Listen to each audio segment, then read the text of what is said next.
O objetivo desta aula é tentar utilizar os nossos conhecimentos de física para tentar prever o tipo de movimento de uma gotinha de água que vai ser inserida num recipiente com óleo. Então vamos lá, eu tenho aqui um recipiente com óleo, então só tem óleo nesse recipiente. Eu posso imaginar aqui uma certa porção de óleo. E essa porção de óleo, ela, para ficar aí paradinha, eu sei que deve existir alguma força aplicada pelo restante do óleo que anula a força peso. Essa força aqui, ela foi apresentada primeiro por Arquimedes. Ele atribuiu o nome de empuxo. Observe que como essa força equilibra o peso, ela deve ter o mesmo módulo da força peso. Como ela tem um módulo da força peso, então vai ser a massa dela vezes a aceleração da gravidade. Peraí, eu sei que densidade é a massa sobre o volume. Então, a massa vai ser igual a densidade vezes o volume. Ou seja, Arquimedes apresentou para a gente uma fórmula para encontrar o empuxo que corresponde à densidade do líquido, é claro, porque essa gotinha é de líquido, ela que está sendo equilibrada, vezes o volume de quem? Desta quantidade de líquido, vezes a gravidade. Beleza. Até aí, sem problemas. Só que eu vou fazer o seguinte, eu tenho um recipiente contendo óleo, e eu vou introduzir neste recipiente uma gotinha de água. Uma gotinha de água com anilina, para ela ficar bem aparente para a gente. Então, o que é que acontece? Essa gotinha de água eu vou colocar justamente com o mesmo formato, com o mesmo volume dessa gotinha anterior aqui de óleo. Por quê? Porque aí eu sei que a força aplicada sobre ela para cima, o que nós chamamos de empuxo, ela vai ser justamente a força que era aplicada no óleo aqui. Espera aí, Marivaldo, então você está querendo dizer o seguinte, a gotinha de água, como dois corpos não ocupam o mesmo lugar no espaço, ela deslocou uma gotinha de óleo que estava ali. E o empuxo vai ter o mesmo módulo do peso da gotinha de óleo deslocado. Exatamente. Então, basicamente, a gente espera que aconteça o seguinte. Peso menos empuxo. Por que peso menos empuxo, Marivaldo? Porque a gente sabe que a água ela é mais densa que o óleo. Então, ela vai tender a descer, não é isso? É igual a massa dessa gotinha vezes quem? Vezes a aceleração. Ó, o peso da gotinha de água, eu também posso fazer o seguinte. Ó, a massa da gotinha, que é o quê? Densidade vezes o volume, só que aqui é quem? Da água. Vezes G menos o empuxo, que é a densidade do líquido vezes o volume vezes G, que é igual a massa vezes a aceleração. Então observe, ó, G, o volume da gotinha de água ali tem o mesmo volume da gotinha de líquido, G, beleza? Tá aqui, tá aqui. Então observe, realmente, ó, faz sentido. Como a densidade da água é maior que a densidade do líquido, esse corpo ele tende a descer acelerado. Então o experimento ele vai ter justamente esse objetivo. Será que a gotinha realmente vai cair acelerado? Será que eu não esqueci de alguma coisa nessa história aí? Então vamos ao experimento. Então este é o arranjo experimental. Eu tenho aqui um recipiente contendo óleo e uma escala graduada em polegadas. E tenho aqui uma mistura de água com anilina. Eu vou gotejar água com anilina no recipiente com óleo e vou estudar o movimento da gotinha de água ao longo da trajetória, até chegar ao fundo do recipiente.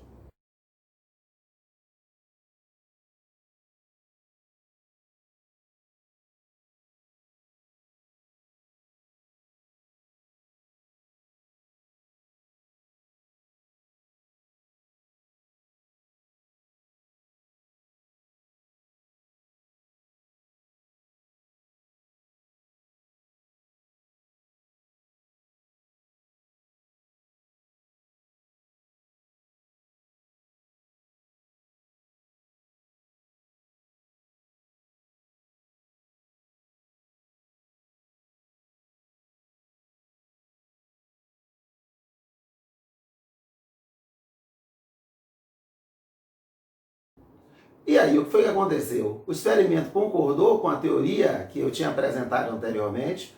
Não. O que, é que a gente esperava? Que o corpo descesse acelerado. Ou seja, que à medida que ele fosse descendo, o tempo gasto para percorrer a mesma distância fosse cada vez menor. Se ele estava acelerado, então ele ia estar cada vez mais rápido, então eu percorrer a mesma distância cada vez em um tempo menor, uma vez que a velocidade dele estaria aumentando. E o que foi que a gente percebeu? A gente percebeu que, inicialmente, ele percorreu uma mesma distância num tempo menor, mas depois ele percorreu a mesma distância sempre no mesmo intervalo de tempo. Ou seja, ele passou a ter um movimento uniforme. E, Marivaldo, então a gente vai ter que jogar a teoria fora. Não, eu fiz isso de propósito. Como a gente estava trabalhando com a situação real, então o que é que acontece? A gente teria que levar em consideração todas as forças que atuam sobre o corpo. E até agora a gente sempre está desprezando o atrito. Como é uma situação real, então o atrito não pode ser desprezado. Então esse experimento foi justamente uma introdução para o que eu quero discutir com vocês, que é a força de arraste, que é a força de atrito que vai surgir num corpo quando ele está se movimentando num líquido ou num gás, ou seja, num fluido qualquer. Então, numa situação real, além do peso e do empuxo, temos que levar em consideração também o atrito que existe entre o líquido ou o gás, ou seja, entre o fluido e o corpo, que nós chamamos de força de arraste, ok? E essa força de arraste, ela depende da velocidade do corpo. Para baixas velocidades, essa força de arraste, ela é proporcional à velocidade. Sim, Marivaldo, e quando eu solto um objeto de uma certa altura, esta força que vai surgir de resistência do ar, ela vai ser proporcional a quem? Geralmente os autores consideram que para essas velocidades, no caso de uma queda próxima à superfície da Terra, esta força é proporcional a v ao quadrado, ok? Mas para nosso caso aqui, vamos ver aqui o que é que vai acontecer. Então eu vou ficar com peso menos o empuxo menos a força de arraste é igual a massa vezes a aceleração. Ou eu posso escrever peso menos empuxo mais força de arraste igual a massa vezes a aceleração. Só que a gente sabe que essa força de arraste, ela depende da velocidade. Ou seja, à medida que o corpo desce acelerado, ó, a velocidade vai aumentando, a força de arraste vai aumentando. Ah, Marivaldo, então pode acontecer da força de arraste aumentar tanto que ela mais o empuxo passa a ser maior que o peso e o corpo subir. Não, intuitivamente a gente já sabe que não, o corpo ele não retorna, ele vai continuar descendo. Porém, a gente sabe o seguinte, como a força de arraste ela está aumentando, ela deve ter um limite. E o limite é quando o valor dela mais o empuxo foi igual ao peso. Sendo assim, ó, eu não vou ter força resultante.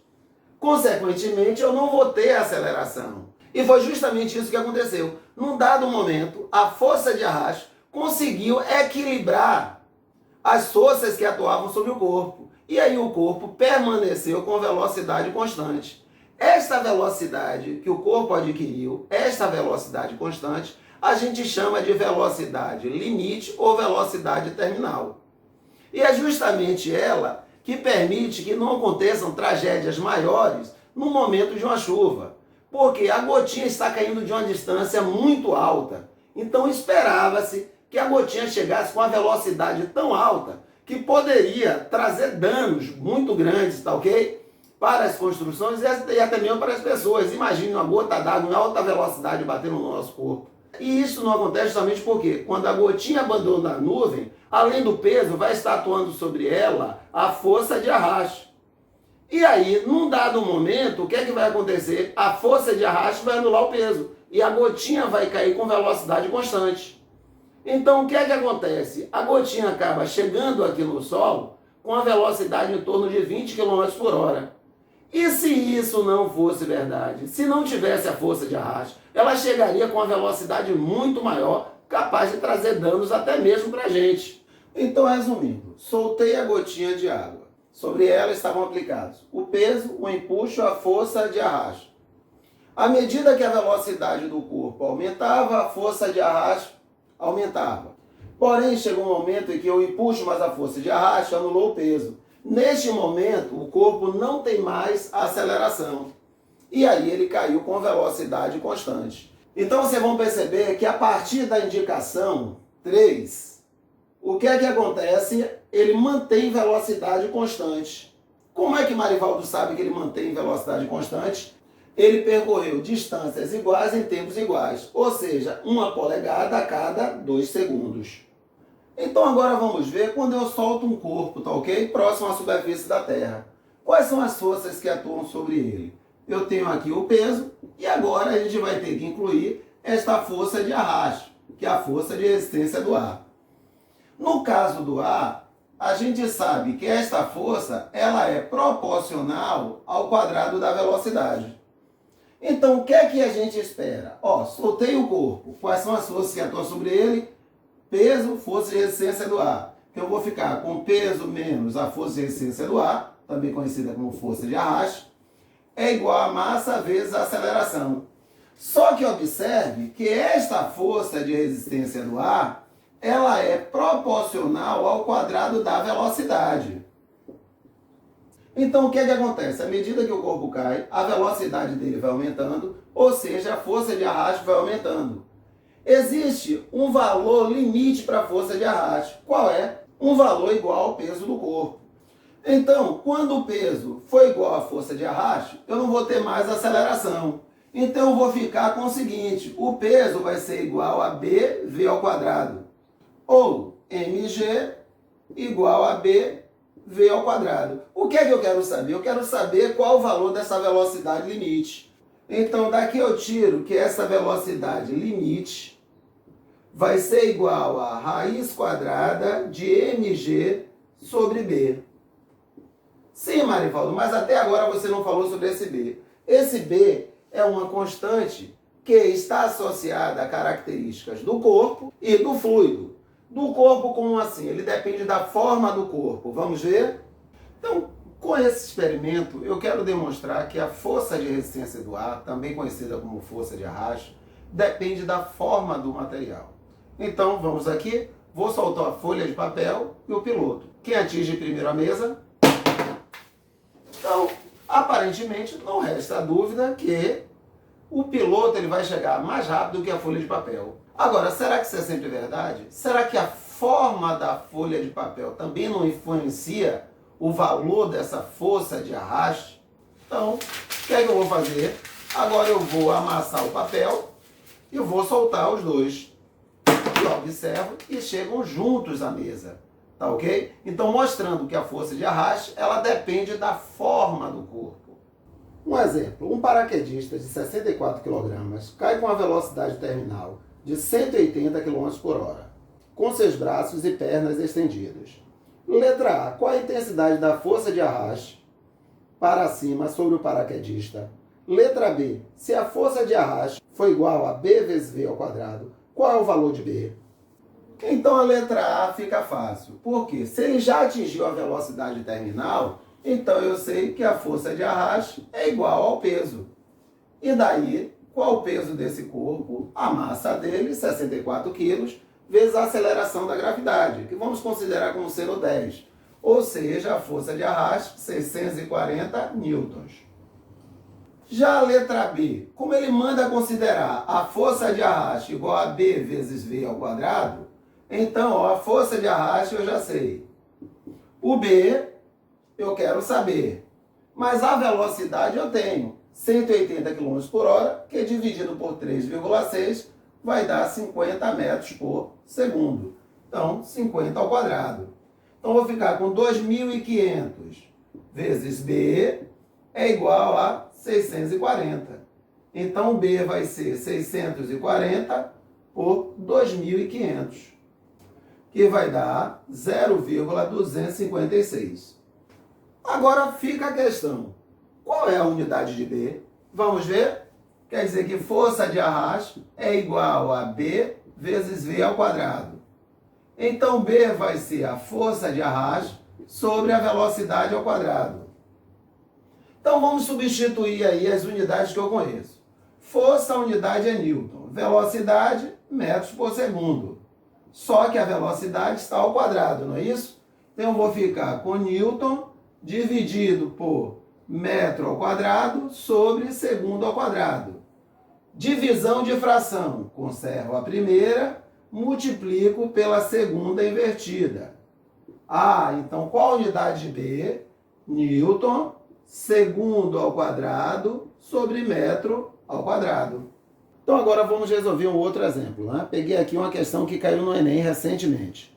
Em um dia sem vento, ao soltar de um avião, um paraquedista cai verticalmente até atingir a velocidade limite.